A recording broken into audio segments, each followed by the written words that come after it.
I'm Brian V, and this is Why We Work. Today, I have the great pleasure of speaking with Christina Smith. Christina is an Olympian, author, speaker, and sports advocate. Today, I want to find out how one goes from being actively in the Olympics, which is a high, to life after the Olympics, which could be a low for some. Knowing part of her resume, she has been continuously active. So I want to know also about her work with sports, brain injuries, and how the medical field is working together to help athletes stay healthy. Join me in my conversation with Christina Smith.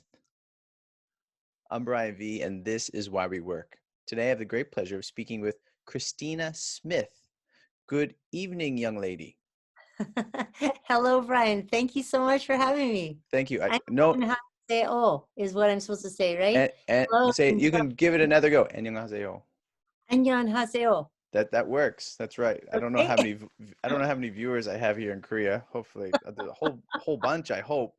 And to you also, bonjour, madame. Merci, merci. And guten Tag in German. Okay, I'm done. Uh, thank you. As I said before, thank you for coming on here. I appreciate you being here. I gave a brief introduction before we started, but can you give us a little idea of who you are and what you're up to nowadays? Oh, wow. That's going to be quite a mouthful for me. Well, I'll take you back, so you don't have to go too far back. Okay. Well, being, an Olympian from bobsleigh, I've transitioned and let's say that I'm on to, with my new book coming out, and been an avid public speaker, and now with the author title, and but of course everything kind of has evolved through. I would say the exposure of finding out of a brain injury that I received just throughout my career. So things are transitioning right now, to be honest. So that's kind of my new say effort Hmm. in the world. Um, and as well, I'm also educating myself around emotional intelligence. So that's a very exciting part of my life that I feel was really, say, if I would have had more understanding around that, I would have been even, I think, a better athlete. So from athlete into, being an entrepreneur and being into the workforce, but at the same time, still having the struggles, which I wasn't aware of, that Hmm. were coming from those brain injuries. So it's only been around 15, 16 years since leaving the sport world. So I feel like a teenager. Well, you look like a teenager. Well, And thank you. and speaking of looking like a teenager, Christina, what would have been, and I heard some interviews, I read some things, your very first job. So I'm going to bring you back, and I have a feeling it might have something to do with snow, but I mean, you're originally from Montreal, and you spent a lot of your time out in the West Coast in Canada, in Alberta, is that correct? In Calgary. Yeah. But what would have been your very first job, even if it was like a volunteer position, maybe not official? Let's see. I would say possibly an usherette at the Calgary Stampede. That would be a fun job. Yes, it was. It Is was it they call them usherettes? I never heard that word before. usherette. Yeah, It's that's a right. usherette. Showing people to their seats. And yeah, then that progressed to the Olympic Saddle Dome, which is where the hockey games were, and the figure skating and that were held during the 88 Olympics. Okay. And funny enough, I was actually in a choir in the opening ceremonies where I was actually inspired to become an Olympian, but I just never knew what sport it would be in. What got you into the choir? Well, I was really a multi-dimensional girl. I was in the arts, so I was kind of an artsy fartsy and a jock. And so I was in, band with playing alto saxophone, and also got into the choir because I actually knew the conductor's daughter, and she was encouraging me to join choir, which actually opened my world up to travel. So that was, yeah, I always actually contribute the bobsleigh, the so many of those talents, Hmm. and skills and everything. I really credit it to my music and that side of my brain, I Yeah. guess, Yeah. because it was really attention to detail, perseverance, breath, teamwork, so many things that I learned through that avenue, and then they were transferable into sports. How old were you when you were an usherette? Usherette. Let me see. Um, I think I was around 17, 16, something like So, that. what was the motivation to get the job or to get out of the house and work at 17? And that's, I think, around the common average age of maybe Canadians getting a job, 16, maybe 15, unless they're doing a Well, paper route or something. you know what? I honestly, I cannot say that I really had a lot of, say, exposure to work until Hmm. later in my life. Being like, I mean, that, if anything, I may even have been 17, Yeah. because my parents were always about, let's travel during the summertime, let's Okay. get out. Like, they wanted us to be well rounded in the sense of seeing the world, seeing Canada particularly, and the work stuff seemed to be almost, it'll come, you'll Yeah. have time to do Yeah. that for the rest of your life, so work was more, kind of introduced on small doses, Hmm. like Hmm. the summer job. And then it progressed to, like, literally working as a pole tester at an electrical company, which A turns out to be pole utilities. tester. I have I a know that faint sounds fun, but idea. I mean, you weren't sticking your tongue on the pole, were you? no, not at all. Not that kind of pole tester. But I have to tell you, when you check It's a tempting. 100, as long as it's not frozen, Uh-huh. then it gets stuck, right? But the pole tester is actually, we are, as summer students, are Hmm. hired to go and test the power poles, the electric power poles, okay, with all that voltage. We check. I was a high school student too, and you didn't want me to go do that job. Yeah, I had the well, responsibility. this, yeah, exactly. This actually was quite funny because we check at least 100 power poles in a day, day after What are day. you physically doing to check them? I'm thinking like a meter maid type person, but what are you doing to check the poles? We actually, first, we all get assigned to a partner, and you get a truck, and you basically drive pole to pole to pole, and each pole you stop, you pull up, you stop, you run down in to the pole. You check as you're running. You check for the insulator at the Hmm. top. If there's Hmm. lightning damage, it's cracked in any way. You also have your hammer, and you're pounding up and down the pole to see if there's any, like, rot on the outside, whether the hammer actually goes into the Yeah. pole. Yeah. You take core samples. And the funny thing, and I have to go back to that comment about, uh, how you said about putting the tongue on the Putting your pole. testing and putting your tongue on the Yeah, pole. I remember we were You in don't the want to do mid. it to the wooden ones, not the wooden ones, but the concrete Especially, ones. yeah, exactly. The creosote, yuck. But I remember specifically after, when you get on pole number 75, you tend to be a little bit tired, and you get a little lazy. Well, we didn't notice that there was a crack in the insulator, which Oh, that means, one's good. That yeah, one looks okay. Let's go to the next one. which means the electricity can actually leak down. And that's the Okay. whole goal, is that we're trying to make these poles safe for Hmm. the power line workers that climb them, and have to, Hmm. look after them. So we're there, we're running to it. And as I'm taking a core sample, I'm bending over, and I'm getting lower and lower. And my partner says, there's a crack. And we're like, well, we're not electrocuted yet. Okay, let's just like basically finish up and then get out of here. Well, in the Mhm. process of leaning over, my bum actually leaned against a fence, which was which had electricity in it. Mhm. And I jumped away in the proper format, like a bunny, to get out of harm's way. Um, and I thought, I got electrocuted, but of course it was the electric fence. But anyways, It was so that's electric my fence. story. Oh, so the fence was electric, an electric fence beside an electric pole or a power pole, and you Yeah, thought you were doomed. that's right. I Got a didn't even shock. get the melted boots that my other friend got in her team. So yeah, it actually was a dangerous job. Very Really. much so. Very much so. It kind of leads you into your career in some sense, I would say. So from 17 and into testing poles, where were you in high school at this point? Actually, I was just about getting ready to go into university. Okay. Yeah, so I was What were you thinking in university? What was your path? What were you hoping to accomplish by going to school, going to university?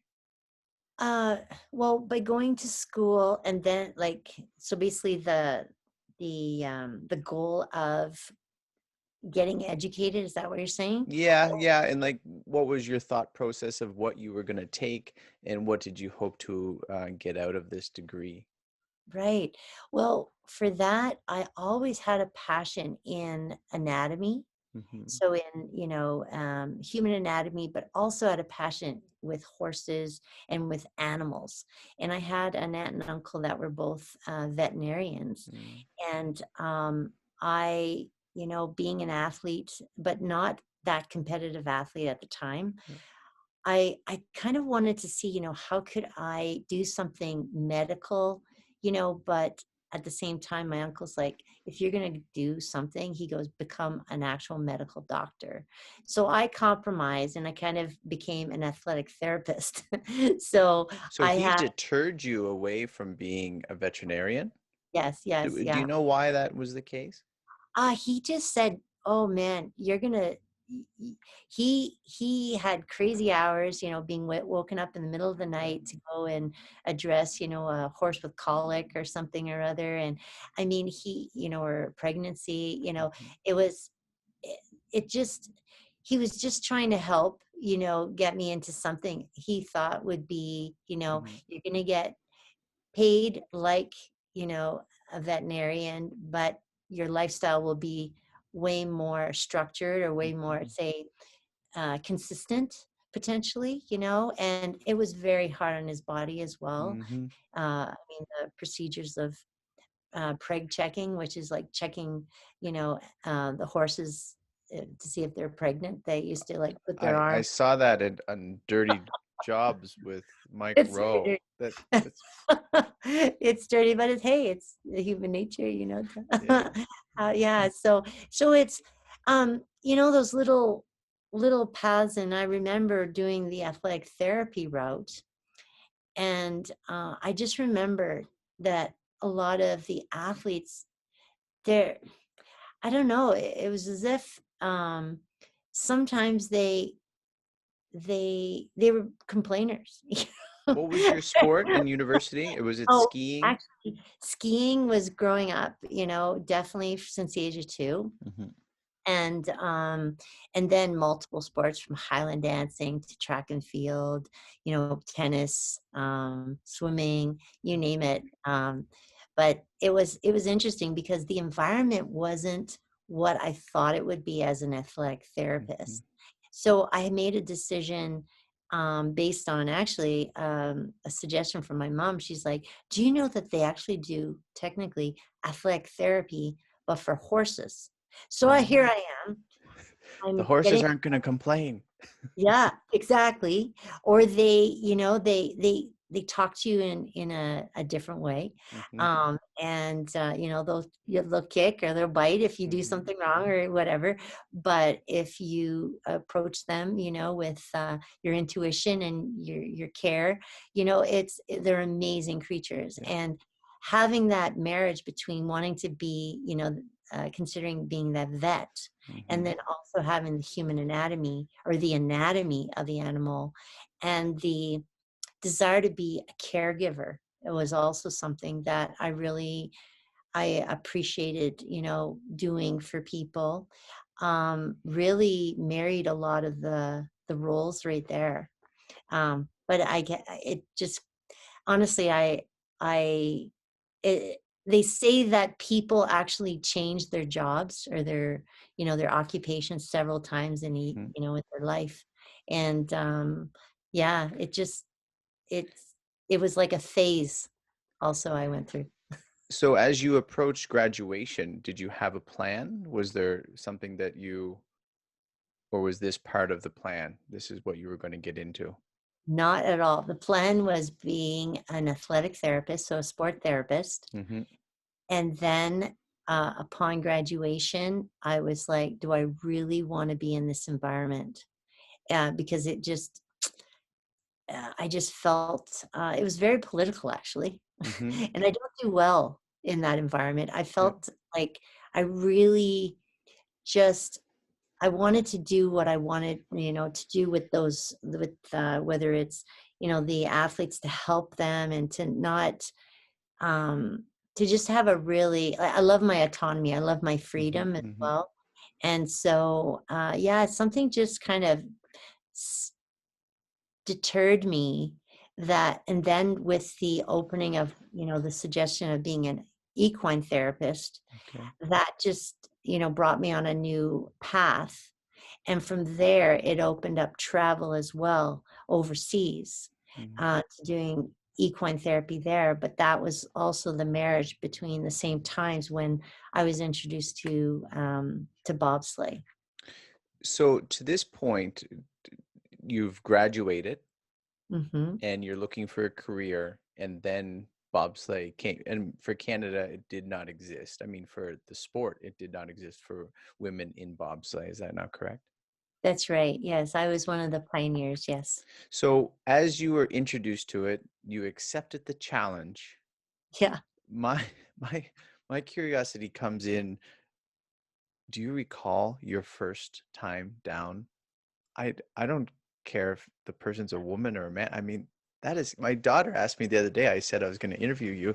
She's like, Papa, I think I saw something like that. That looks really scary. I'm like, you're right. I said, why? I go, because you're in a thing going down ice, bombing down the mountain, and it's like this. And I Yeah. try to show her. Yeah. Do you Um, recall that first time, or was there, a sequence to leading up into what would be a regular course of a bobsleigh? yeah. No, I definitely do. And I remember they first teach you how to push the sled. Hmm. And so back then we just had like these little, um, it's like a train track Hmm. essentially. Yeah, yeah. And then you go to bobsleigh with wheels that would conform to the train track. So it essentially you push the sled, you learn how to load in, and then do like a little bit of a hill, and then come backwards to push it back up the hill, and then do it again. So it's Mhm. like this experience over, and then come back. And so it doesn't really prepare you for the run whatsoever, because and by the way, people never really tried to tell you the about the experience because they didn't want to scare you away. The thing was, Go you kind of, ahead. yeah, it's like, just try it and you might like it, or you're really gonna like it, or let me know at Let the me know bottom when of you're the. done. Yeah. So some people, they just like, never again. Other people are like, give me more. And other Mhm. people like me, I my incentive, and I'll bring you through a run if you'd like, Sure. but my incentive was the fact that there were these women that were basically trying to get this sport underway and to become an Olympic sport, and Mm, to think that I could be one of them. mm, And that thrilled me. That gave me purpose. That gave me this goal to really challenge my discomfort mhm. and have courage and step into it and really challenge myself. Was And this your personal challenge, or did someone in the promotion of the sport in being a pioneer, did they whisper that into your, like, if you can do this, you will Mhm. be the first? Or was this your own realization? My own realization. Yeah, it was so strong because to me, I thrill in doing things that nobody else does. Mm-hmm. And I mean, that to me is that's my excitement, Mm-hmm. to literally like go where fear exists, in the sense of not just external, that fear. It's really like that thing, that the unknown fear, you Mm-hmm. know. I consider myself like I say, get rid of as much of the risk as I can, Mm-hmm. by preparing my equipment and Yep. preparing my mindset and my visualization and everything that goes into being, that athlete to execute. But then once you get that thing going, there's no stopping it Yep. until the very bottom. And so, Minimize your risks. Yeah. yeah, exactly. So I really, I kind of thrived in that. It was a little bit of, I guess, I don't know. I don't know whether it's adrenaline junkie, Mm-hmm. but it's more so that challenge and to do things that other people are afraid of, and more so the mental side of the fear, you know, um, and not just the extreme of the sport. Because I mean, you were asking me, what was my first run like? I remember being told, okay, when you go down, just try to peer over Don't the stick your hands driver's out. head. Keep your feet Yeah, in the cart and hope for the exactly. best. Yeah, exactly. Do one of these. Yeah. No, they literally said, just look over the driver's head. So there's Mm-hmm. two of us in the sled. And I remember we pushed the sled off. She got in, and I ran in and got in behind her because, I wanted to make sure I was in. Mm-hmm. And I remember I held on to the sides inside, like the frame, Mm-hmm. and I was trying to look over her head. And the first three corners were pretty, they weren't really fast. But by corner four, my head literally like was impaled between my knees. And I'm I not was, looking. I'm not oh looking. I'm not gosh. looking. Well, it wasn't because I wanted to. It was Gravity, because the force, the force. the Yeah. G forces, and like 4.5 to 5 Gs. I mean, it's ridiculous. And the you were getting tossed within Mm-hmm. the belly of the sled, and so when you're in there, you have no clue of where you are. I mean, if anybody would have told you, okay, visualize or try to remember the corners, count them, there's 14 or whatever. And I mean, you lose track. You have no idea where you are. And then there's this part that it's almost like it's called Kreisel, which is circle in German. Mm-hmm. And it brings you around, and the intensity is so great. And I brought my naturopath down with me once, and he was in the back. He said, man, he goes, my body folded like a cheap card table. Like it was just right down. I have this saying is that if you haven't gone to the bathroom, okay, bladder control isn't an Mm-hmm. option. If you weren't flexible You're at the top, doomed. You yeah, will be. you will be at the bottom. You'll be able to touch your toes if you weren't able to at the top. And of course, like if you haven't blown your nose, things come out of your sinuses. I mean, it's intense. And so it's really something that you have to have courage. You have to overcome fear. You have to have trust. Number one, trust in the Mm-hmm. person who's actually driving you down the track, Mm-hmm. if you are the brakeman in the back. Yeah. But as a pilot, it's really like you have control in what you're doing, but at the same time it's controlling something that's out of control because you can't put the brakes on. You have to trust the people who prepare the track as well, the equipment that you have, because Ooh, it's so much.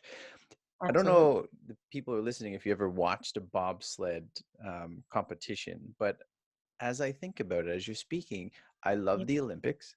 And Yes. when you see, and I don't know anything, hardly anything about bobsleigh or most sports in general, but Yep. I think generally with sports or in this particular sport, when Yep. you watch a bobsled run, is that proper, a run Perfect. Yep. done well, you Yeah. can see the beauty in it, Yes. right? Like when you're talking about being batted around, like you can see, okay, you don't even have to have a timer on yourself, but okay, that was the fastest time. Like, oh, that was close, just based on how they hit a corner, come out of a corner, if they're bobbing around, or or they don't look too confident, or off the first push. There's a beauty in it. Like I would say there's a beauty in a lot of things that we do, but in particular, if someone hasn't seen the sport or really taken it seriously, it's a skill that you have to develop. It's obviously something you have a talent in, but when it's perfected, when you become a professional at it, or even, as you try to learn it, there's a point where you get, it's like, wow, that was beautifully done. Yes, you're absolutely right. I actually, that first run was actually with somebody who was also learning, and so that was probably most likely why it was more aggressive. Hmm. But at the same time, it can still have an aggressive nature as well without it having to be, say, full of knocks and different things Yeah. like that. The like I remember I had a brakeman in the back from Newfoundland, Sherry Whalen, and she used to say when she could feel that pressure just squishing her to the bottom of the sled, and like that force, she knew that we were just nailing, so Hmm. many great spots on the track, and yeah, like it was.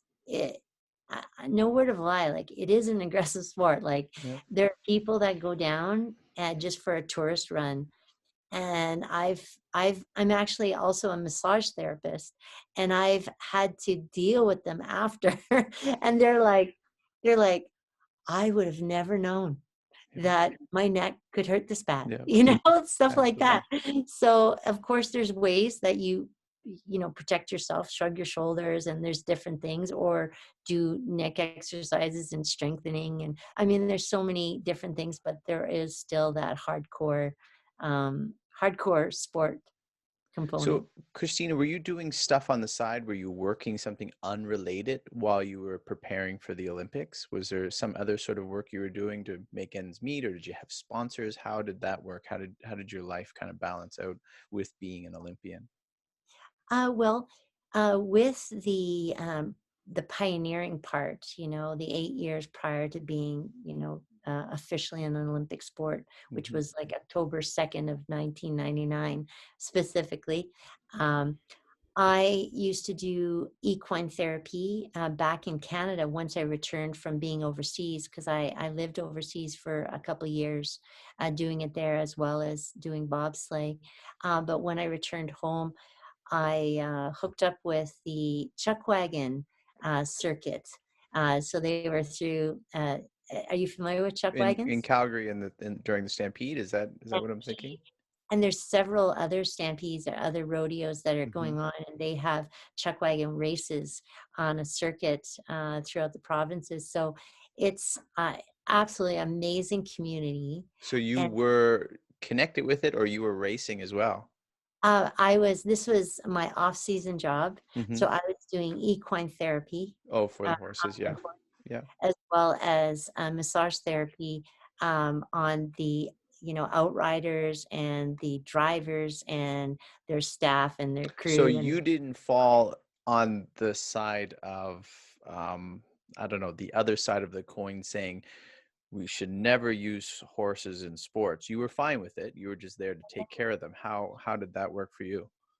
oh yeah, no, it was great. I mean, Hmm. those guys have put so much attention into their horses. I mean, they look after them like Yeah, they're one of their kids. yeah, So absolutely. to actually get therapists like myself, or I mean, they put so many supplements and just such love and Hmm. attention, to their nutrition and their their care. So I really felt like I was part of the team, Hmm. with them. And yeah, it was great because it made such a nice side job when I was competing, for sure. So after, and this is part of what you're doing now. So you go to the Olympics, Uh-huh. and then the next day. And I think this is a big part of your message now is the transition of life and transitions for anyone in different parts of life. Yeah. How was the transition from being an active participant in the Olympics Mhm. to being an Olympian who now needs to look into your future?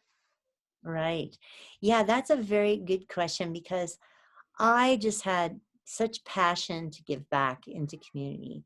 I always said, the the the important, or not so much the important thing about, actually becoming an Olympian. It's not necessarily that. It's what you do after Hmm. that is so, I think, important in society, how you give back.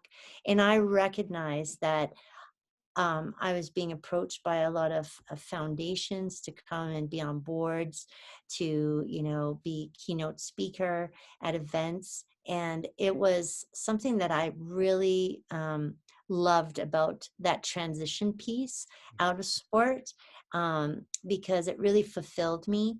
I do know that, of course, I kept doing my therapy and that. Um, but there was that part of the speaking that really resonated with me in the schools and in businesses and events and stuff. So that actually kind of stayed a little bit in my life, Hmm. even though I've done some other things. But it really was something that now I've come full circle back to, and that, of course, is incorporated with my book. Well, I mean, once you have Olympian at the end of your name, you can it's probably better than having doctor at the beginning of it. And you take it with you, and it will be for the rest of your life. It's something that you can always, glean some wonderful pieces of experience from and shed them to other people. So you, of course, you can use it now with your book and speaking engagements, and it's giving you a, almost a climbing an Everest, and everyone wants to know how it was. Yeah, totally. Yeah, and actually, speaking of Mount Everest, I've been to base camp, but one of my friends, Bill Borger, summited, both um, swam the English Channel and summited Mount Everest. Being at the And base camp, did you say maybe, maybe? you know what? I don't believe so. I, I I don't know. I was thinking about it the other day. I was up at Columbian ice fields Hmm. at the glacier, and I was climbing, closer and closer to the glacier, and I was kind of really in that moment. I thought, I wonder this is kind of like it. So yeah, it did cross my mind literally a week ago, but I think that's as close as I'll get. So, Christina, what are you doing now? What is taking up your time? What is your work? All right.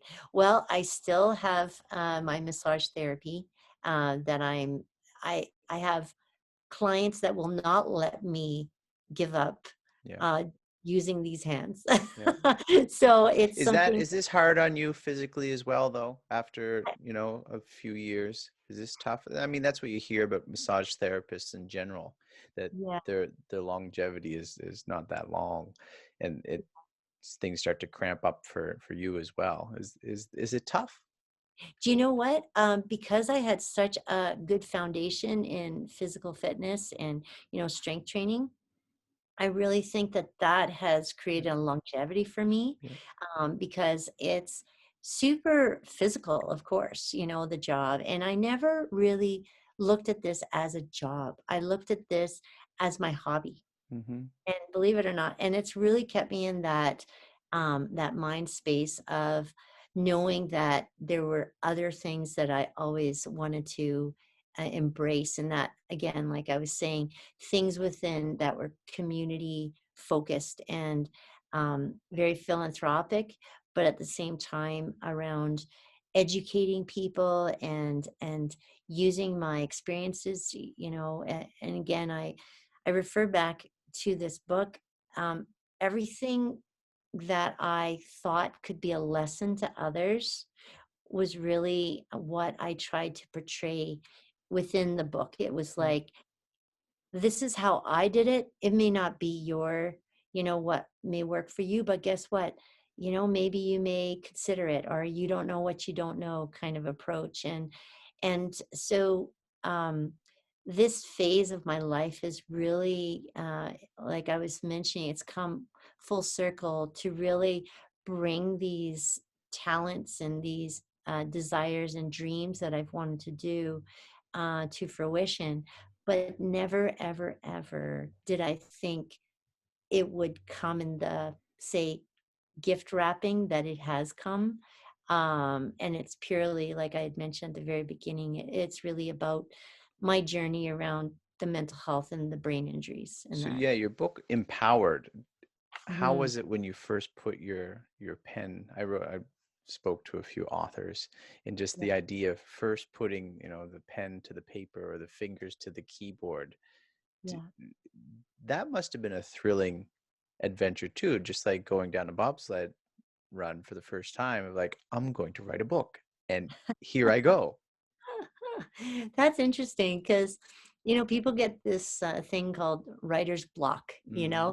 and yes, that is real. Mm-hmm. Um, and I think one of the big things is I was so compelled to write stories. And so I started just, storytelling and writing that. And then I'm like, well, what are they learning out of this? And is it just to tell people that I had done all these things? Like that never was my purpose. Mm-hmm. It was really about what they can get out of this and how it could help them, if any. And so the journey of the writing, it's been very interesting because I actually went through a publishing company. Initially I did a one completely on my own, and published it, and it was called Push Start, the Vital Tools to Daily Empowerment. So like literally, I think it's Push Start Your Life. That Mm-hmm. was the official title. And it was all about helping me through transition and all those mentors and all those people that had helped, guide me in little ways, whether it was nutrition or therapies or, advice with finances and, you know, um, anything that you can think of. I tried to put them and give them, acknowledgement in that book, Props. and also try to give tools to people on how to maintain their daily life, like, journaling and affirmations and hydration consumption, how many glass of water they've drank, to their logging their diet. So I tried to make this book very comprehensive, but at the same time very useful. But it was more of a tool, thing, a daily tool. um, and so this book here, it was interesting. um, at times I went through huge emotion, Mm-hmm. like it was almost like a therapy. And I would encourage anybody, Is this if they're not because as you were journaling. writing, it was conjuring up the emotions from the? Huge, huge things. And also an appreciation and a gratitude for the journeys that I had been on, Mm-hmm. whether hardships or successes, and just dissecting them and really looking at the diamond, in the diamond in the rough, Yeah. essentially. Yeah. Because a lot of people kind of dwell on a lot of things. And I really think that it's so important to go through that process. And, but of course, it's official, it's in a hard, you know, a, um, soft cop or Yeah. soft It's cover, printed. Yeah. and it's soon to be printed, because right now with delays with COVID and that. Yes. But yeah, Black Card Books was very instrumental and is still instrumental right now at setting me up to really having marketing and great guidance with business and that. So COVID, yeah, has probably set aside some speaking engagements, but being an author, is there anything else that you're able to do nowadays? And obviously being a therapist. Yeah. Actually, more so, I would say mentoring. I have people that come to me, especially with their children. But the biggest thing that I'm doing currently is actually educating myself around emotional intelligence. and I'm in school. It's the U, so YOU-EQ.com, which is all about basically neuro gamification. So it's marrying, brain science with games, and how you can rewire your brain Mhm. essentially, and learn about um, emotional regulation, because a lot of people and you'll see it, CEOs and businesses, may, erupt in anger, or, like there's so many things that are qualities of that you would only normally see in children, that actually are brought through into your adult life. And the whole brain dynamics and the rewiring, essentially, through this through understanding the science, and this method with their game system, and their actual physical card games that they use. And it's phenomenal how I'm learning about gaps within my career, that I could have even been a better athlete, as well as now knowing what I don't know or what I didn't know, now understanding how to improve myself as a business person, as just how I'm showing up in the world, and knowing, the what my needs are. And those needs are not just, it's not about wants. It's about needs, your intrinsic needs.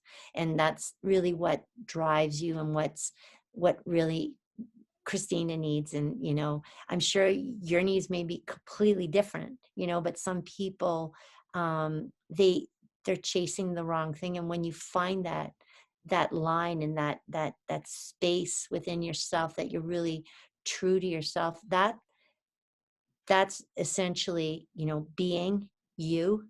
And then from there, they consider that almost like your money tree, or your the line where everything will flow from. So if you know who you are, success will just happen to you, because you're living your truth, you're living your best version of yourself.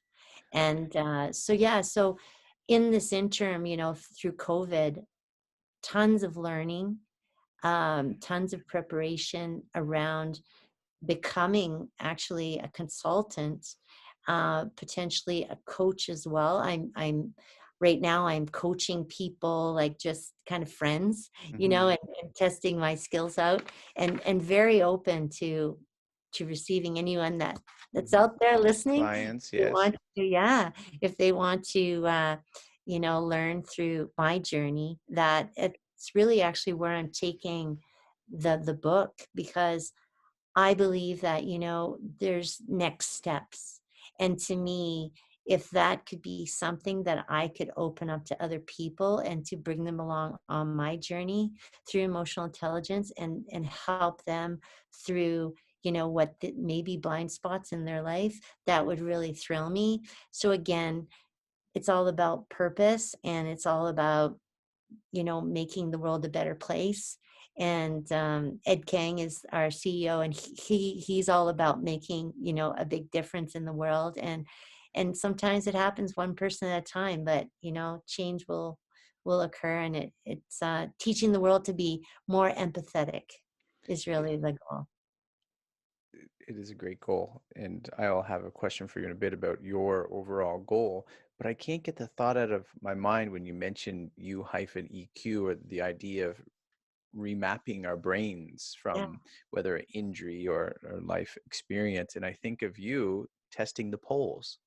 right. So you're going, I mean, life experience, right? A metaphor of some sort, analogy of testing each pole, and then in life you have some bad experience. You come across a cracked pole and you get your butt against an electric fence and you get electrocuted, and it's a poor, horrible experience, and then you're gone off to the next pole. So but now in your life you have this whole electrifying sort of experience, and you need to go back. I don't know if you need to physically go back to that pole and figure that it's all okay, but we have to in our mind go back to some of these experiences, reassess what happened, get a better evaluation, and then reconnect it in a different way, so that we're not living, you know, as a 40, 50-year-old CEO yelling at someone like a 4-year-old would do, because this is something we experienced a long time ago.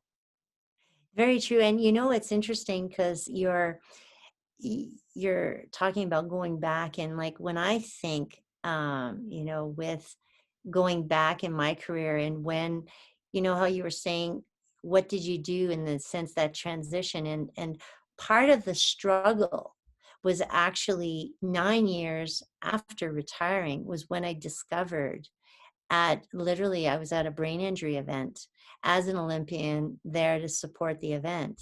That was where a Dr. Tracy Thompson, got up on stage and was addressing everybody saying, you may not realize it, but you may have a brain injury. And d- actually rattling off all the symptoms, which I ended up having.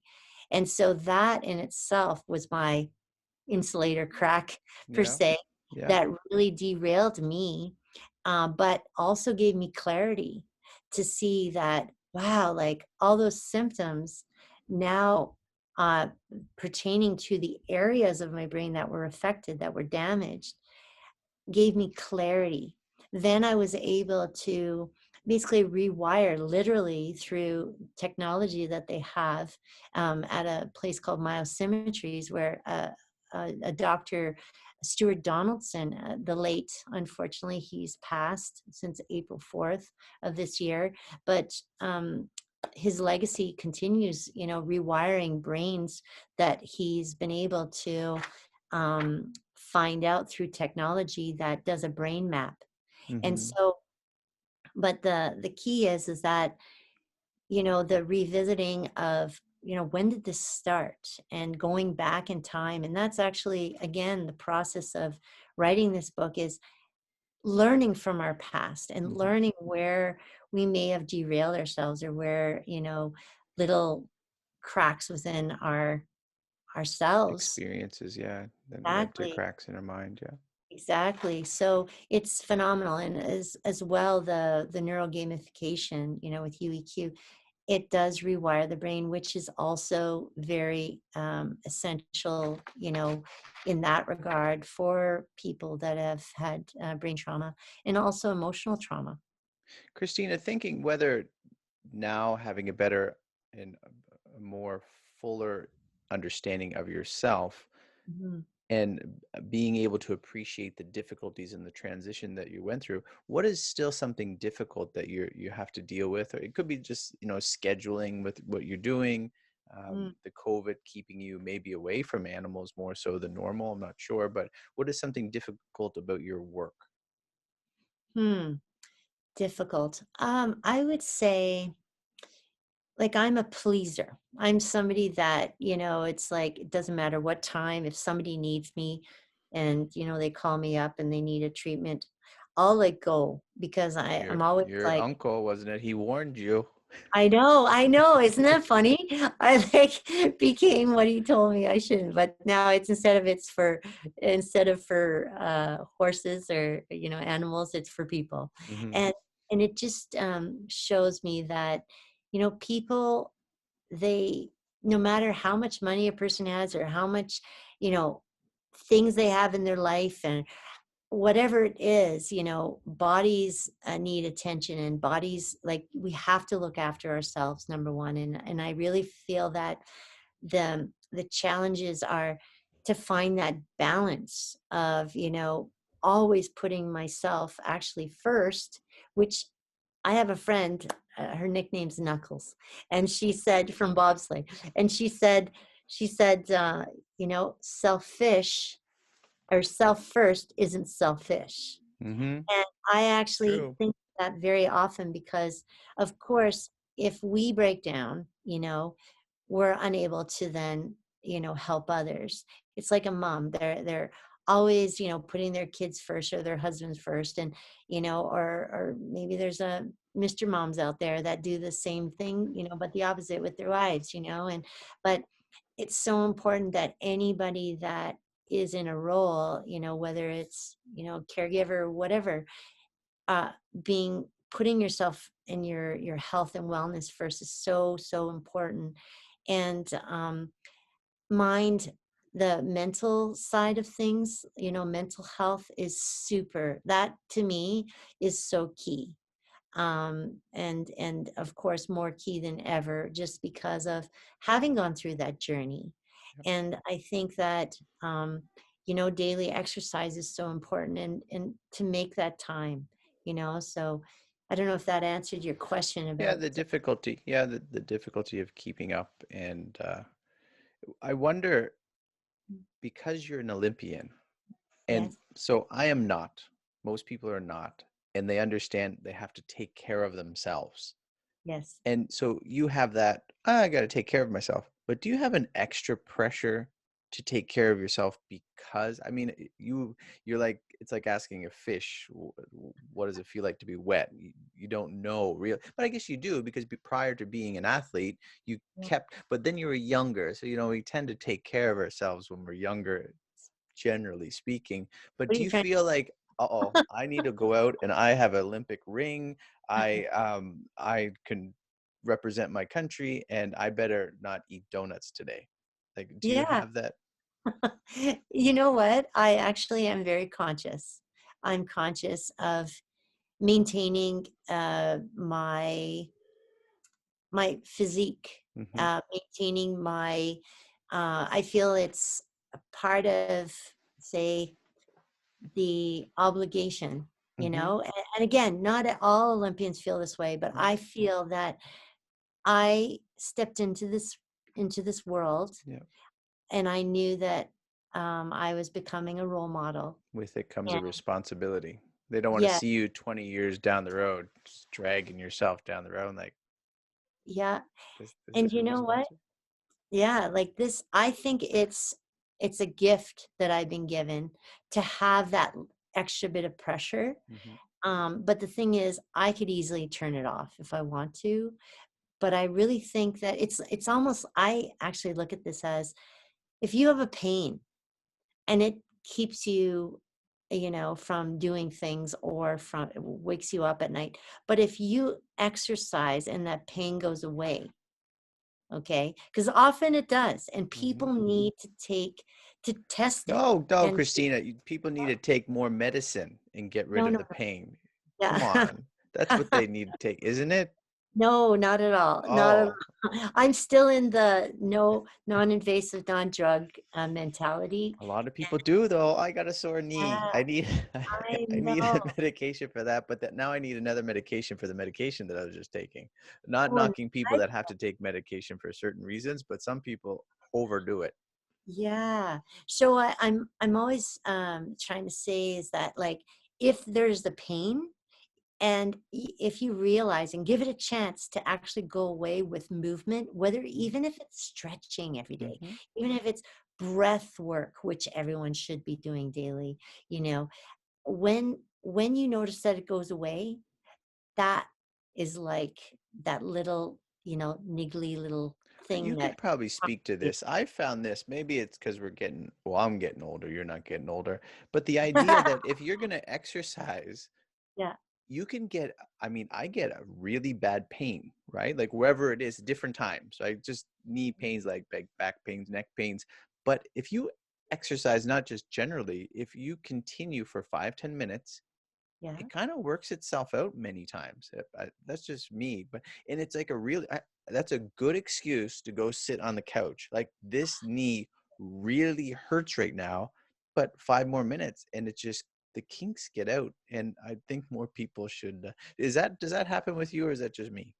Oh no, that's another reason why, I mean, hey, as athletes, we have little injuries that we live with.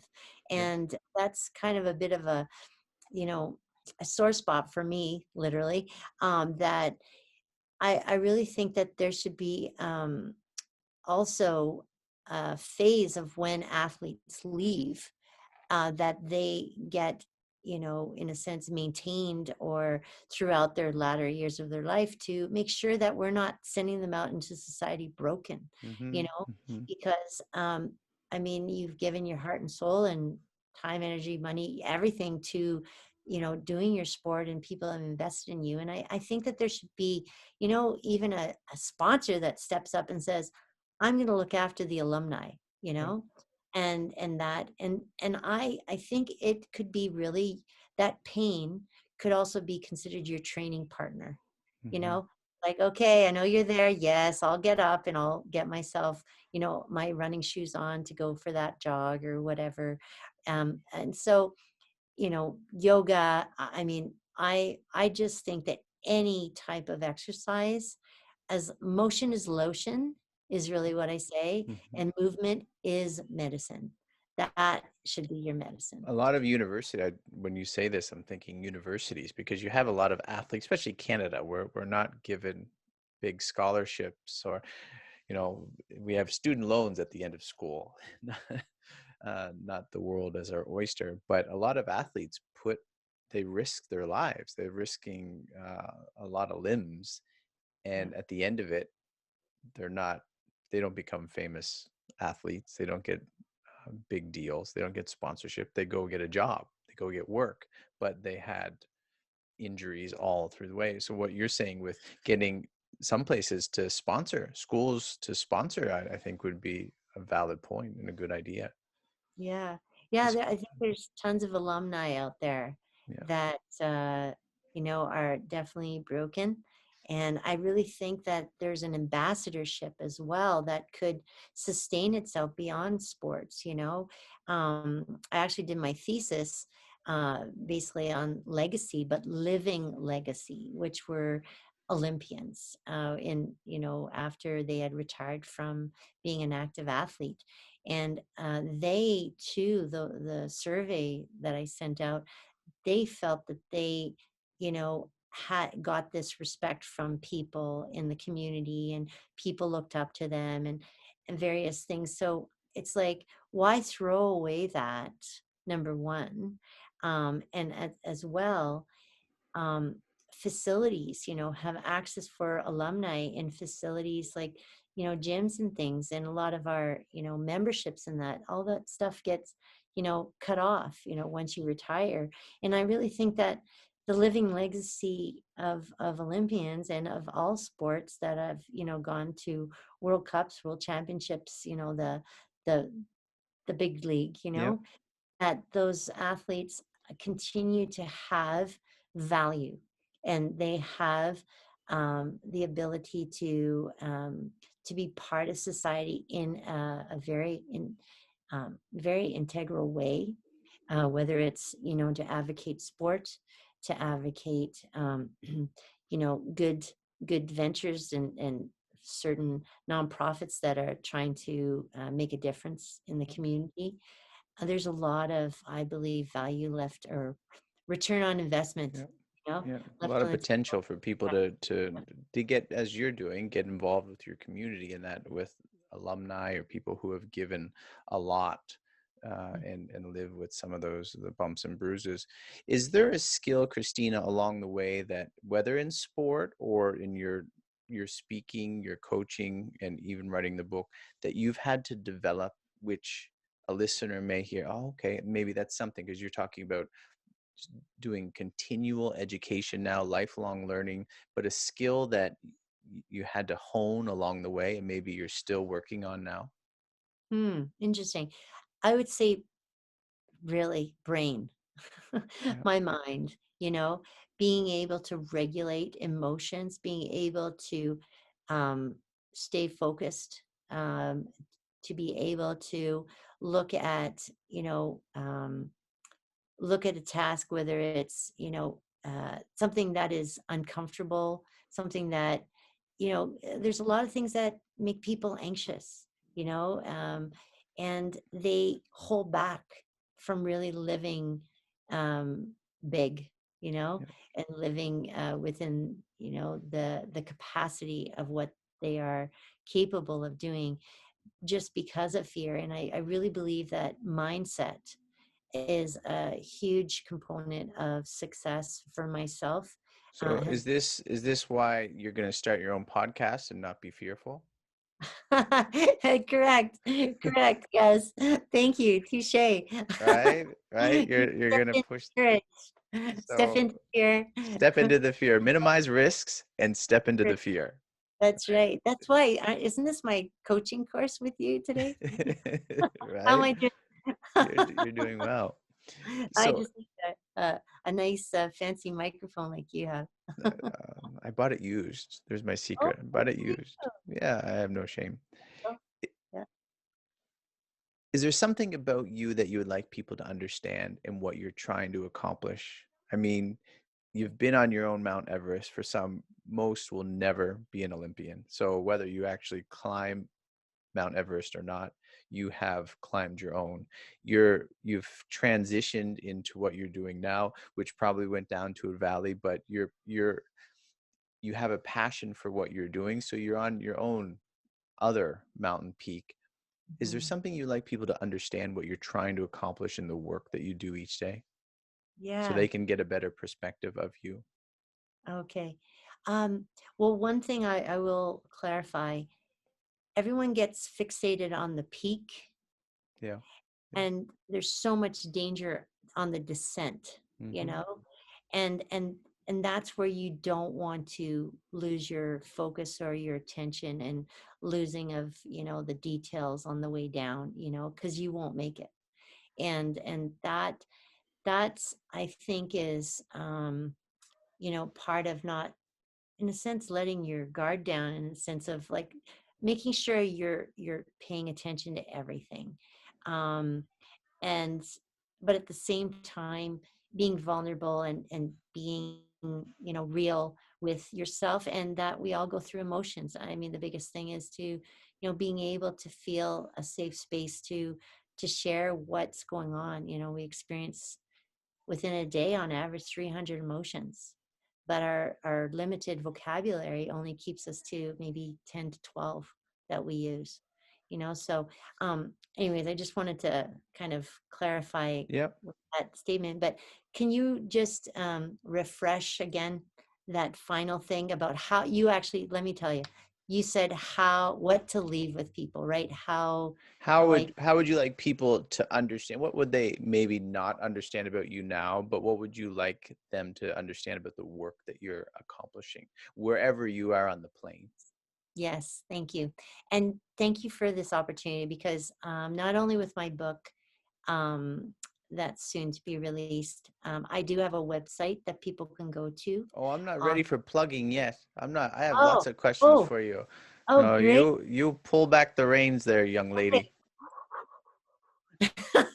I I want to thought know we were what ending. about you. No way, Jose. The Okay, okay, let's go. the Giddy the up. idea of what people might not understand what you're trying to accomplish, the things Okay, that you do each day, just so that they can have right. a better appreciation of you.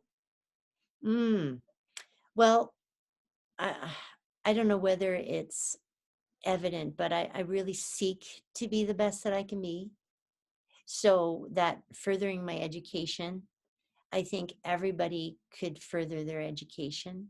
And to me, that's very important, is to always stimulate the mind.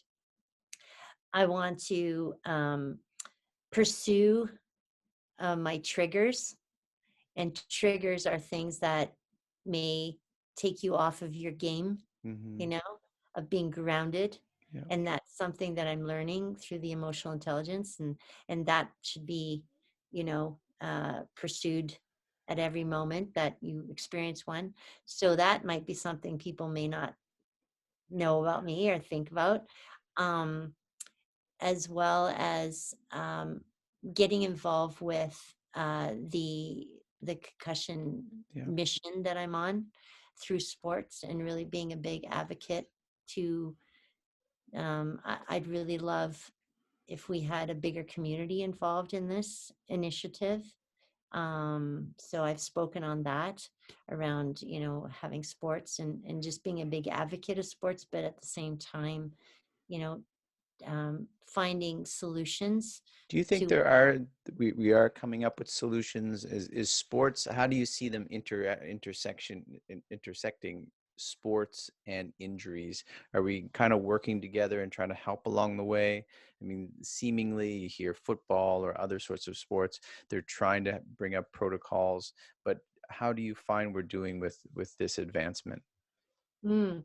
Well, there's definitely technology out there that can either help with treatments of injuries, especially the brain that are specifically related. There's also a professor, Dr. Peter McCarthy, who has technology that he puts sensors, whether it's in the helmet, to actually get data from athletes Hmm. that are sliding in, specifically right now in the skeleton sports, which we would like to expand on all sliding sports, bobsleigh, luge, and of course, even the big dream is all sports to collect data on that, what's going on within the head and the neck area. So, and the basically the pressures and the trauma that the brain is experiencing, with impacts or with vibrations and things. So there's a huge, say, advancement that is almost like it just needs to have the spotlight on it. And You can see the owners and stuff, there's the hesitation of, we don't want everyone to really know what's going on because it's going to hurt our sport. yeah, which is really a shame because, again, I'm hugely pro sport. That is like number Yeah. one, you Hmm. know. But the thing is, we're not living in the dark ages now. Like we're seeing the light. We're starting to realize that this is real, Yeah. and we need to do something about it. And if we keep burying our heads, we're being negligent. It's unethical, Yeah. when you know something. So it's so important that people realize that there's things out there currently. Parents should be educated, so that they can take precautions, and it may just involve a tweak of a system, you Mhm. know. Um, and I mean, heck, vehicles, didn't have safety belts Yeah. before. It's Now they it's do, Speaking of safety belts and tools, is there a tool that you use in your work that helps you stay efficient? I mean, thinking it could be the pen, it could be your new Apple computer, it could be a number of things that helps you stay Yeah, working. my iPhone. Is it your iPhone? Is it your iPhone that helps you? That's, That, a lot of people give that answer, right? My phone. I yeah, couldn't I my couldn't iPhone. go Yeah. any.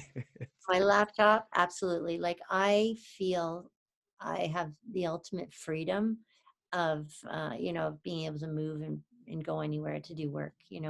Um, I embrace technology, but I don't let it, say, take over my life. Hmm. Um, Hmm. I'm very much respectful. Like I don't want to be in a meeting when the cell phone goes off, or at a dinner, having it there. Like to me, it's actually kind of convenient, but at the same time, it's unfortunate Hmm. that these are also our cameras now, because I there's that temptation that people have as having a cell phone. Well, I'm just going to use it for the camera. But then of course all the notifications and stuff like that. So it's there's always that potential of distraction. And I really think that, you know, the beauty of this, I could be on a ski hill on a chairlift, and here I am booking an appointment, Hmm. and still have that autonomy, that freedom of being able to do the things I love out in the outdoors. Um, and at the same time, having to tell myself, you know, okay, you're posting something, now you're getting off, like you're not going to stay and start, Yeah. because Going down it's a rabbit hole. yes, and it's actually really a big danger to the minds, like Yeah. our own brains, as well as the young people. The Hmm. the young people, like there's Dr. Mari Swingle at the Swingle Clinic here or in Vancouver, and she's done research around technology and brains and for children, and how how it alters things within the brain. And it's a phenomenal work that she's done, as well as Dr. Stuart Donaldson with his research studies. Okay, so And anybody want once more info? I saw a meme once or something. I mean, back to technology. I'm sure I saw it on my phone. It was a picture. I think the Queen was going by, and there was a whole bunch of people, and they had their cameras up taking a picture of the Yeah. Queen, and then there Okay. was this elderly lady, not elderly, but maybe 50s or 60s or something, and she was just looking at the Queen. And I don't know what the caption was, but like, this lady has learned to enjoy the moment, right? Uh, Because you're, by taking the picture, you're not even actually looking at the moment anymore. But she's like learned to embrace the moment, and I think we need to do that more often. I mean, I find myself all the time like taking a picture of the thing. yeah. Am I really enjoying it, or I just want to show it to other people? That's interesting because I'm a paparazzi, like the ultimate. I mean, my parents to this day have trunks and trunks and trunks in my so-called old bedroom, Hmm. and they're like, well, you live in a condo, you never know, there could be a fire, so you should keep them here, safe. Yeah, And now, going through it, and now with the movie documentary, that's coming out, um, on the brain injuries, and that which actually, I'll post for you once it comes out. But um, going through archives and all those pictures, it's amazing how much I forget. And it's I true. say to myself, thank goodness for the picture, but Yeah, my goodness, yeah, if I don't even remember where was I on that picture? What use is it? You know what I mean? And I really think that, again, I have reasons why certain things may be not so clear, or I may have forgotten a lot of things. But um, my dad always said, and actually my grandma even, who's 100, by the way, she's always saying, back then, put a little note next to it, or my dad absolutely. would say the same thing to keep Yeah, track. yeah. That's Yeah, embracing the moment is that's huge. just wisdom, right? That's what my mom would always Yeah, do, right? Always the back, on the back of a picture, the date, right? yeah. And I saw a picture of me in grade one. I posted it the other day, and my Ah, mom put the people's names on the bottom of the picture, oh, right? And like, without those names, I'd be like, apparently I was in that class. I have no yeah, idea. Thinking back to being a usherette, yes. getting your first job, Uh-huh. changing some career jobs, as you said, not really certain what you want to do. Do you have a top tip for somebody getting into work for the first time or changing their career? Mm. Well, I always kind of had these, say, traits that like I wanted to go, later on, like I was saying, the something doing with anatomy and something to deal with athletics. And so I had kind of like An this, idea of it, yeah. yeah. Excuse me.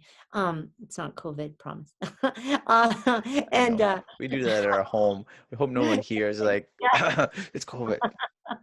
that's right. Be careful. And but as an usherette, I think, if anything, any of the things that you choose to be a part of, there's something to learn in everything. Like Yeah, I, absolutely. I think of the interaction with people, the social, the ability to stand up, having proper posture, in public, and representing the Calgary Stampede, Hmm. and having that, being proud, to represent something, having a uniform on, all these little things are little aspects of what kind of builds you as a human being, politeness. And actually, it's funny because I wrote a chapter on it. It's how to connect with people, and the basic, principles of, um, just knowing, number one, like developing who you are, how you show up in the world, owning, your space, but also honoring the other people that you're connecting with. So people need to be good listeners, and be able to, in a sense, um, revise or summarize, reflect upon what a person is saying, Hmm. uh, to you. And I think that just looking at different things I've done. I actually was even, I worked at WestJet. I was a super sales agent. So I Nice. used to like book people on flights and things. And that was another role, again, that I learned a lot of skills from, and how to interact with people, and just, having that empathy that they may be struggling with, finding their seat or booking a flight or whatever it is, from the early days of my life, and learning to deal with people and the various emotions that you encounter, yeah. So I think that if, say, somebody has younger kids and they're trying to think, how to introduce them to things, I really think that the things that create that interaction for them, that ability to be socialized, and to have responsibility, to learn how to dress appropriately, look after their manicures, and Hmm. like shine Well, their I shoes. like how your father, I think, or your mother and father introduced you to work, as you said at the beginning. It wasn't necessary, but it was kind of slowly introduced as something, and that allowed you to experience work for the first time without. Some parents are, you get out of the house and go get a job, or at some, maybe out of desperation, mom, dad, they don't have a job, I have to go. So it was really good the way that your family introduced you to work. In thinking of family, do you have a way in which you turn off your work and focus more towards your other part of life? So how do you make those work life choices? That's interesting. Um, when you really enjoy what you do, at least I feel that Hmm. everything I'm doing, I'm enjoying that journey and that process. And I mean, I'm not married, I have no children. So I'm very much, a free spirit, a bit of a gypsy, And so, but when I turn it off, it's more so through my daily fitness routines, meditations, and actually getting out in nature, um, socializing right now, of course, without the ability to really socialize with a lot of people, but I call it like I call it actually motion meetings. So trying to incorporate activity while meeting with somebody, Hmm. whether it's putting some headphones on and talking to them while I'm moving, or actually encouraging somebody to come out with me to integrate that aspect into their life in order to, get kill two birds with one stone. Christina, thinking back of, maybe it has with the Olympics, as a bobsledder, maybe some other aspect of your life. Is there a mistake that you made that you learned a lesson from, or is there something where someone told you something that you were not mature enough to listen to, that you would have preferred to have now? Is there some sort of lesson that you learned either through a mistake or not listening to people that you could impart to someone else so that they don't make the same mistake? Very nice. Well, I really respected authority, and I was very much, I was, kind of brought up that Hmm. y- respect your elders. And I wasn't somebody who would talk back or would actually even question that they would put me in danger, or, in the line of danger. And I remember specifically, and it's just, I shake my head at it because I'm like, but I was so, again, I had such faith in the the experience of this person. And actually he was an Olympian as well, from another country, and I was renting equipment from him.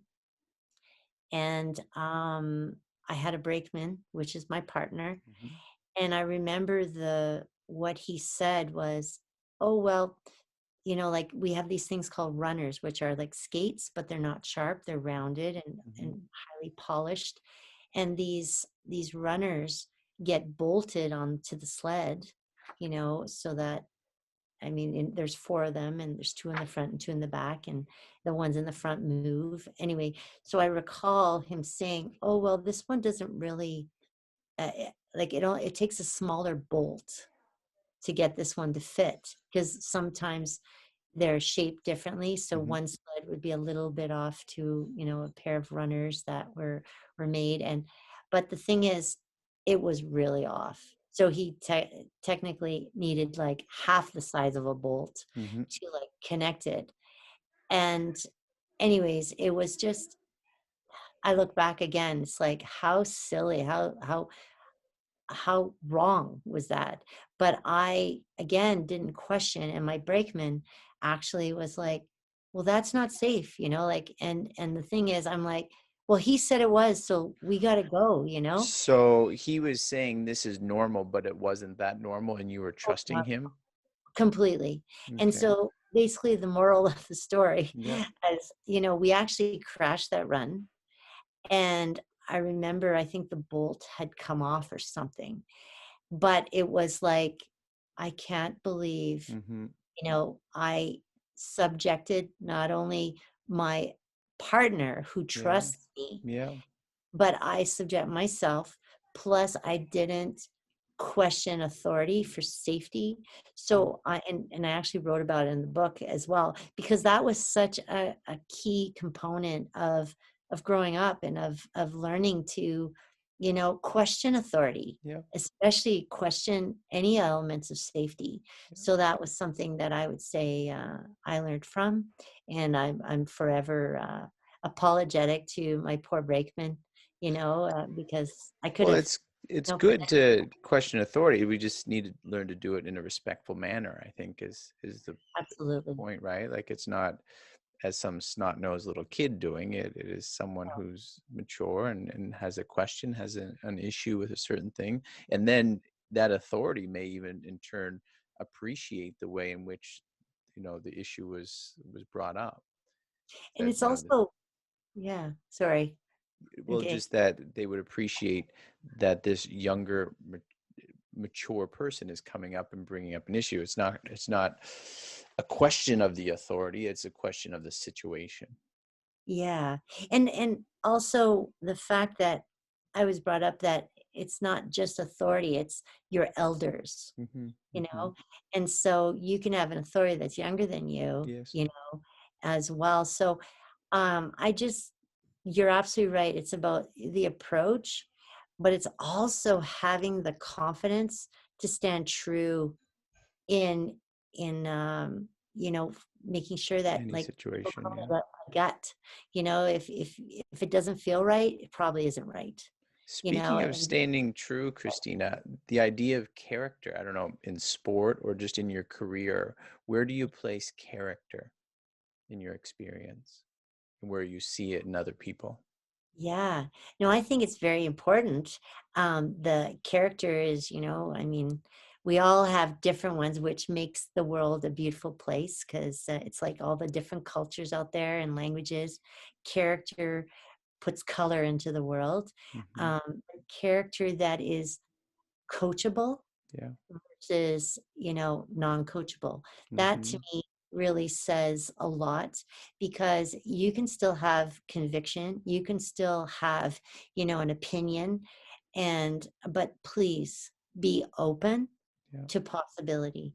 Be open, even if something looks like, this is no, it's only this way. It's like you could be completely missing out on something that could better, something. And actually, I have a good example for that. I remember I had a brakeman, and she knew what she was doing, and like she used to share, her how to do things, like we should do this or what that.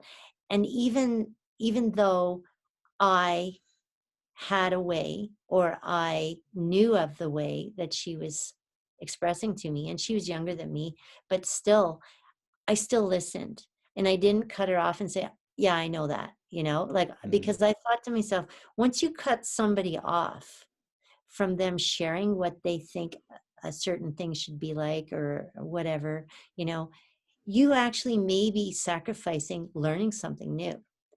But the funny thing is that she came back to say, sometimes you worry me because it seems like you don't know anything. and I said, well, actually, I like to listen to what you have to say, Mhm. because maybe you may enlighten me with something new. And if I cut you off, I may lose that lesson. Mhm. So that was kind of how I approached those situations. And I really hope that I continue to bring that forth into the world, and I encourage everybody else to try it out. His Yeah. character is quite important, and There's I like that, to be coachable. That goes with any. Some people might think, "Oh, that's sports." No, to be coachable in any realm of life is a beautiful thing to have and to see when you see yeah, anyone that is open and willing to see instruction. But it's not always easy, right? yeah, It's not always easy. yeah.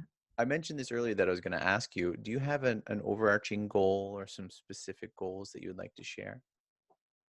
Oh, let's see. Well, pertaining to, I would say, my speaking, Sure, yeah. with, as well, the book, having that together, and stemming that into a program around, introducing people to emotional intelligence, and just helping people better their lives, and stepping into discomfort. So, like, those are goals that are really, say, in one avenue of my life.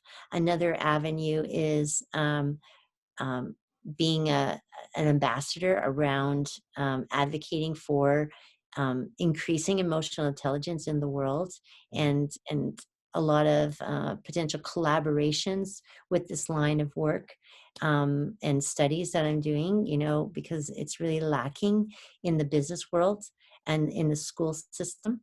Another avenue is, purely around ambassadoring, around the brain injuries, and, bringing forth through a new website that I have, that is going to be free and populated with all the most latest science based materials, and an area that people can go for a guidance on how to heal themselves through natural, non-invasive ways, non-drug, and also, just understand that there's treatments out there, or maybe Mhm. just to get information for their buddy that, like you, that used to, you know, was it hockey, you said? Played I Or wish football, I wish football, I played football. football. No, I was never Okay, good enough at football. hockey. I was But listening. I probably fell a few times, which could have Yeah, surely yeah. attributed to some issues.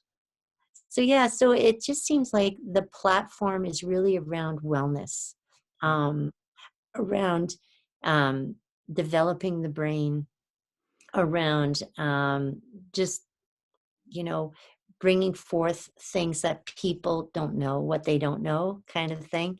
And I'm really, I feel like I'm starting to surround myself with a lot of amazing professors, and scientists, and researchers, and passionate coaches, and I mean, we're doing a study right now at UCLA. We're going to be launching a survey for sliding sports that involve the scientist that's in the UK, and then a coach that's in Germany who's actually from the UK, and myself, that trying to create this platform to help, which is really big. Um, and I mean, the New York Times has picked up stories that were catalysts to a lot of this as well, because it was around the suicides that have occurred in my sport, Mhm. which has been really a moving force for me, to know that these colleagues, these friends of mine from my sport who have passed, and knowing that they were suffering with mental health, and knowing that I had suffered from mental health, and how it was so associated to the brain, and the injuries that were found later in my life, after retirement. So there's it's just great things. Plus Many the avenues, yes. yeah, yeah. And just getting that word out. So I don't know, like my path, I would never have been able to tell you that I would be on this right now. But you know what? It is what it is, and I'm excited. And the movie documentary, like I mentioned, that's going to be coming out in the new year, and hopefully that'll raise a lot Is of. there a title to that yet? I'm not sure whether I'm allowed to tell you Oh, okay, then because you don't have to tell me. no, It's but okay. I will launch it at concussionshope.com, which is that website. Well, I know another goal you have is to start your podcast in the new year, Oh, 2021. you know what? Don't forget that one. That is a big one. Thank you so much. Just Because reminding you. I think I have been literally waiting for all these milestones to happen so that it can all be part of the whole project, Yeah. so I feel like all these projects have to happen prior to me launching the podcast. But then again, hey, what am I waiting for? Anna, yeah, what are you waiting for? And don't wait for it all to come together because it never Yeah, comes together. I have a family waiting for a drive somewhere, but not to hurry you. But the thing is, it never comes together. It really never comes together. On a yeah, more serious note, and it leads me to another question. I only have a few right, questions left for you. Is sure. is there some adversity that you have faced Uh-huh. that you are able to incorporate in your work to help you move forward? Hmm. And I Think. ask that for the follow-up question, which is for other people who are facing adversity and Hmm. difficulties in their lives, especially this year and just knowing life in general. Right. Yeah. Um,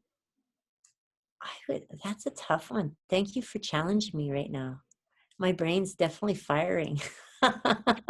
um, yeah, I would, if I think about it, it's more so um, having a voice in an environment where there's hierarchy, you Mm-hmm. know? Mm-hmm. And I think that what has been I know that in sport, I mean, it's nothing new, but like often athletes are suppressed. It's like not to speak up, and there's a lot of that, and especially I'm not saying that it no longer exists, but there's components of speaking up that are not as say encouraged in that environment, and Mm-hmm. to be more so like a military, Mm-hmm. and Mm-hmm. listen to the coach Get do in what line. Yep.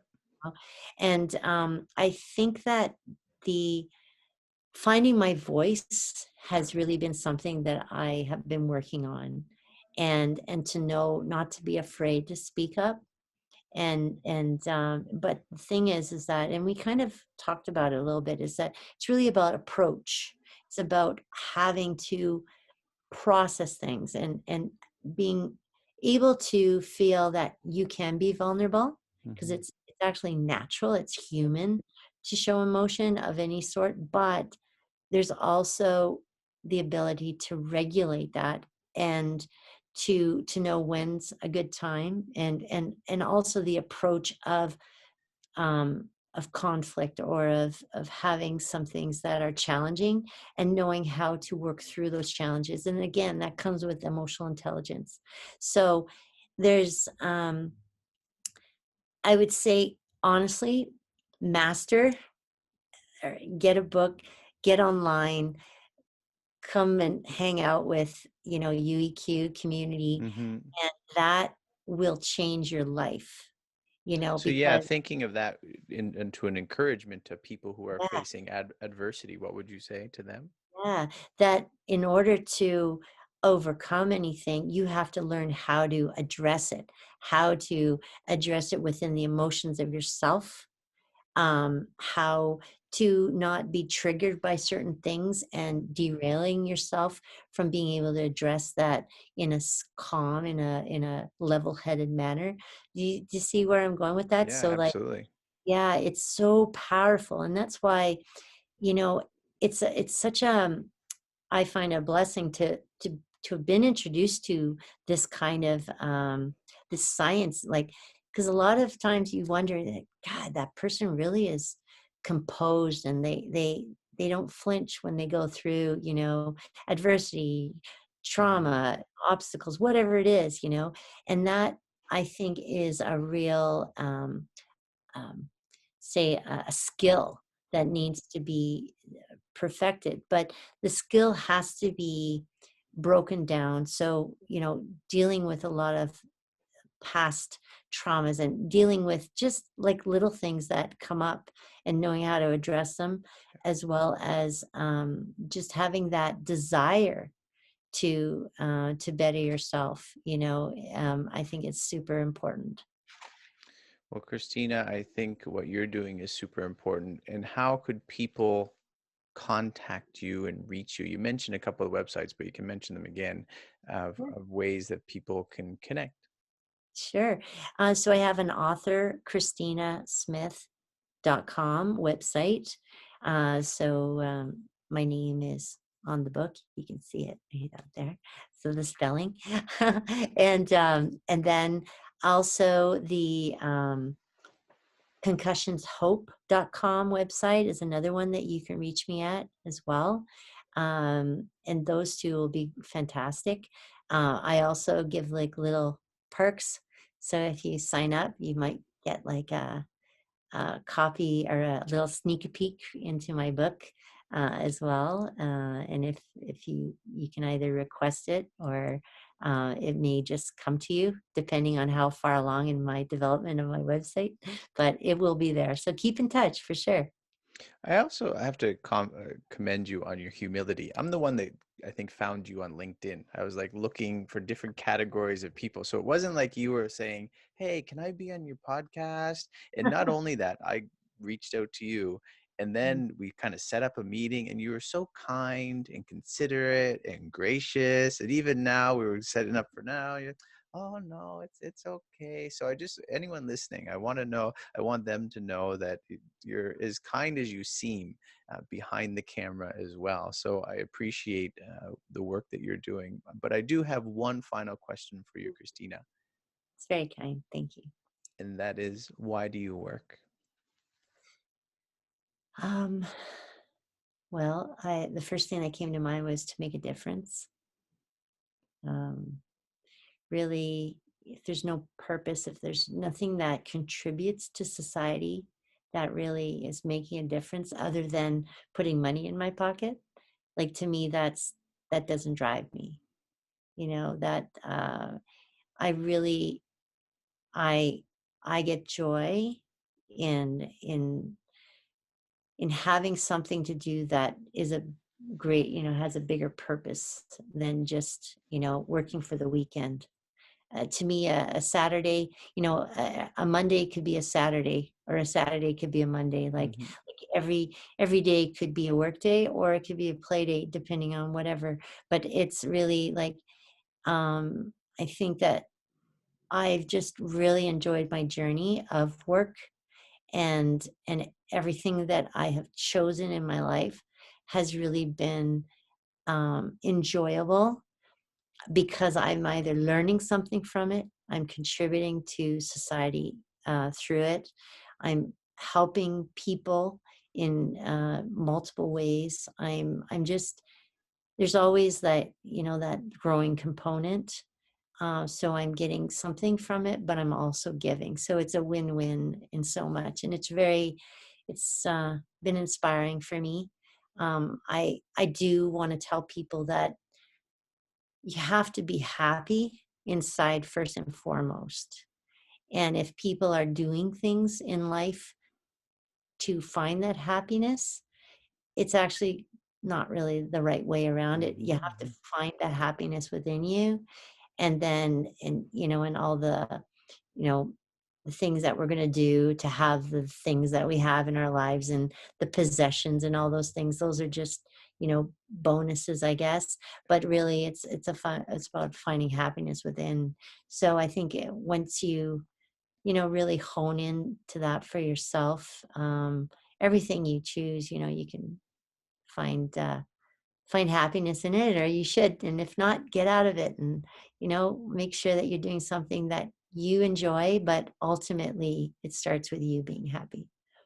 Christina Smith, you are an inspiration. I am happy to have spoken with you, and I think you're a very sound, strong voice in sports and helping people in your community. Christina Smith, speaker, Olympian, and author of Empowered. I appreciate your time and the work that you're doing. Thank you.